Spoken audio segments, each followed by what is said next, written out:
Guys, welcome to Get Used to Different Part 7. I cannot believe that we are already that far into it, but I think it's been really helpful so far.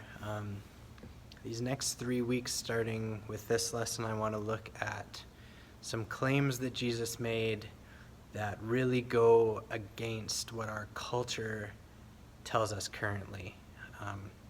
And I say that our culture tells us things currently, and I think that actually these things were just as relevant when Jesus said them, when he was here on earth, as they are today. But these are claims that Jesus made that really go against the trends of our culture and really call us to live differently. This week I want to talk about Jesus' claim where he calls us as his followers to love our enemies. And like I said, that would have been very challenging and relevant the day Jesus said it to the people who were listening to him. It's still very, very relevant and challenging for us today. I mean, in our world, we see division everywhere, right? Whether it's politics or race or religion, whether to wear a mask or not. It seems that so many things, whether big or sometimes small, can cause us to divide as people and can cause us to see others who are, whether they're against us or just don't see the same views as us, that we can see them as enemies. Sometimes in your guys' lives, the biggest enemy that you ever face is like a little brother or sister or an older sibling. Hopefully they're not really too much of an enemy to you, but you might have a bully at school that you're dealing with, things like that, right? Where just kind of anytime someone is against you, it can feel like they are an enemy, and Jesus has these words to say about that. And I want to have you guys, as I read these verses, these are Luke chapter 6, verses 27 to 36, and I just want you to listen really carefully to what Jesus says. You may have heard it before, but listen again, because Jesus just makes it very plain and simple, and I want to see kind of the points that he makes through this, okay? So Luke 6, 27 to 36 says this: "But you who are willing to listen," hopefully that's you right now, "you who are willing to listen, I say, love your enemies. Do good to those who hate you. Bless those who curse you. Pray for those who hurt you. If someone slaps you on one cheek, offer the other cheek also. If someone demands your coat, offer your shirt also. Give to anyone who asks, and when things are taken away from you, don't try to get them back. Do to others as you would like them to do to you." Okay, we've heard that. We call that the golden rule, right? Do unto others as you would want done to you. He then says, "If you love only those who love you, why should you get credit for that? Even sinners love those who love them. And if you do good only to those that do good to you, why should you get credit? Even sinners do that much. And if you lend money only to those who can repay you, why should you get credit? Even sinners will lend to other sinners for a full return. Love your enemies, do good to them, lend to them without expecting to be repaid. Then your reward from heaven will be very great, and you will truly be acting as children of the Most High, for he is kind to those who are unthankful and wicked.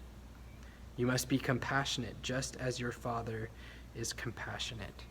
So we see that Jesus says that at the end there, right, that we will be truly acting as God's children, as followers of him when we love our enemies. That's what makes us different. That's why this is included in this series, right? That is what makes us different, when we love our enemies.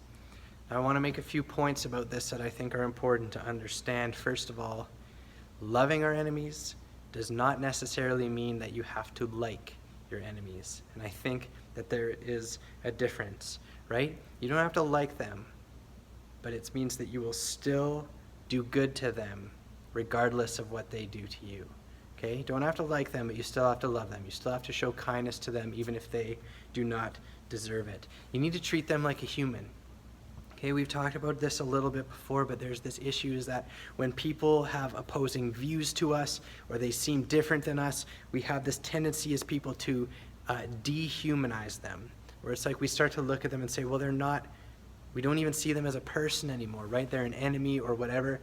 We dehumanize them, and we begin to kind of make excuses not to love them. Not this way, not as Jesus' followers.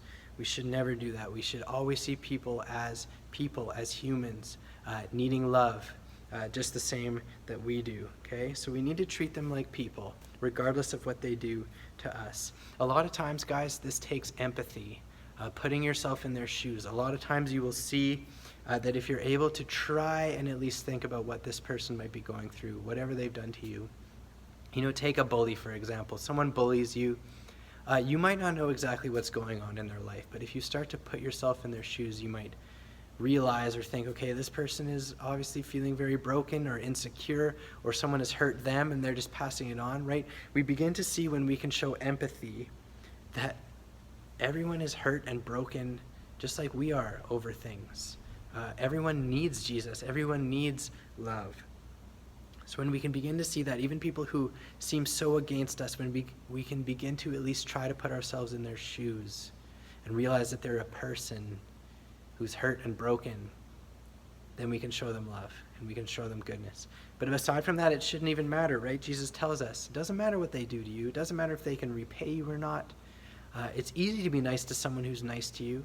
It's easy to lend someone money if they're going to pay you back. Everyone can do that. But as my followers, the standard is higher.